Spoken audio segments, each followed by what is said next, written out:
Sobra dumi pala doon sa may hams na yun. Kaya pala talagang hindi ano yung tubig nyo sa kanal.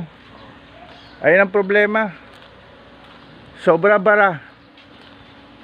Kaya pala hindi umuusad yung tubig, yung kanal nyo dyan sa ano, sa may tapat ng water station.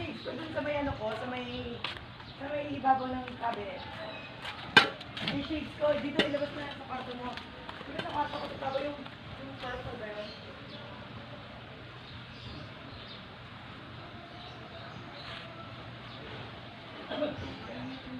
Ako nga eh. Yung ko kay shades.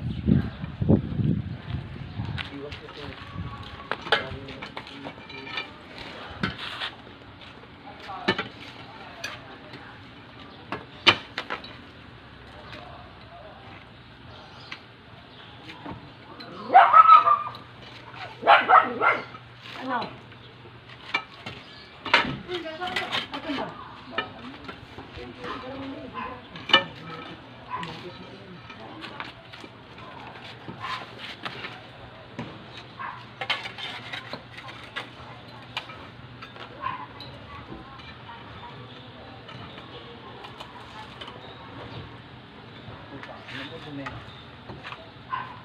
Putang, tumpok pala ng basura talaga, no?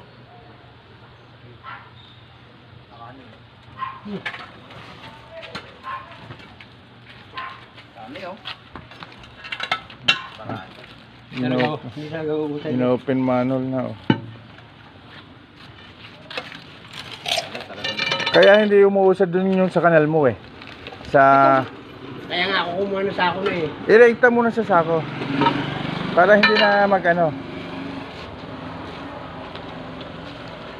Kasi magdodoble trabaho, eh.